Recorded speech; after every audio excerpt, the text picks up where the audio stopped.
আসসালামু আলাইকুম।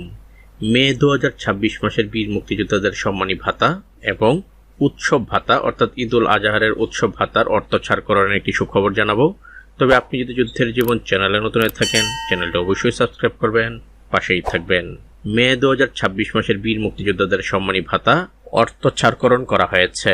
এই মে 2026 মাসের জন্য সর্বমোট ভাতাভোগীর সংখ্যা 2,68,337 জন।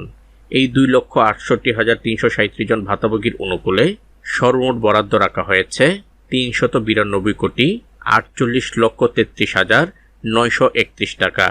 চলতি 2025-26 অর্থবছরের বাজেটে বীর মুক্তিযোদ্ধাদের পূর্ণাঙ্গ তথ্য সম্বলিত ম্যানেজমেন্ট ইনফরমেশন সিস্টেমের ভিত্তিতে গভর্নমেন্ট টু পারসন জিটুপি পদ্ধতিতে ইলেকট্রনিক ফান্ড ট্রান্সফার প্রক্রিয়ার মাধ্যমে মে 2026 মাসের বীর মুক্তিযোদ্ধাদের এই সম্মানী ভাতার অর্থ ছাড়করণ করা হয়। সর্বমোট 552টি উপজেলার মধ্যে এই সম্মানী ভাতা বিতরণের অর্থ ছাড়করণ করা হয়েছে।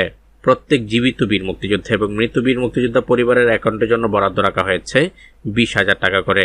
আশা রাখছি রবিবারে বীর মুক্তিযোদ্ধাদের ব্যাংক অ্যাকাউন্টে মে 2026 মাসের বীর মুক্তিযোদ্ধাদের সম্মানী ভাতা চলে আসবে। যখন আসবে সাথে সাথেই আমি আপনাদের এই খবরটি জানাবো। একই সাথে উৎসব ভাতা মে 2026 মাসের অর্থাৎ ঈদুল আজহারের উৎসব ভাতার অর্থ ছাড়করণ করা হয়েছে। তার জন্য সর্বমোট বরাদ্দ রাখা হয়েছে 196,45,05,184 টাকা। এই উৎসব ভাতা অর্থাৎ ঈদুল আজহারের উৎসব ভাতার জন্য সর্বমোট উপকারভোগীর সংখ্যা 2,68,791 জন। প্রত্যেক জীবিত বীর মুক্তিযোদ্ধা এবং মৃত বীর মুক্তিযোদ্ধা পরিবারের অ্যাকাউন্টের জন্য রাখা হয়েছে উৎসব ভাতা বাবদ 10,000 টাকা করে। আশা করছি সেই উৎসব ভাতাটিও রবিবার আপনাদের ব্যাংক অ্যাকাউন্টে চলে আসবে। যখন আসবে সাথে সাথে আমি আপনাদের সেই খবরটি জানাবো। তবে এখানে উল্লেখ্য, বীর মুক্তিযোদ্ধা সম্মানী ভাতা বিতরণ আদেশ 2020 অনুযায়ী এ সম্মানী ভাতা প্রদান করা হচ্ছে বিধায় বাংলাদেশ মুক্তিযোদ্ধা কল্যাণ ট্রাস্টের আওতাধীন শহীদ যুদ্ধাহত খেতাবপ্রাপ্ত বীর মুক্তিযোদ্ধাগণ দুটো বরাদ্দপত্রের আওতায় প্রদত্ত ভাতা প্রাপ্য হবেন না। তাদের জন্য অন্য বাজেট হবে।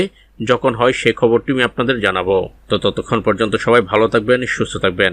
আল্লাহ হাফেজ।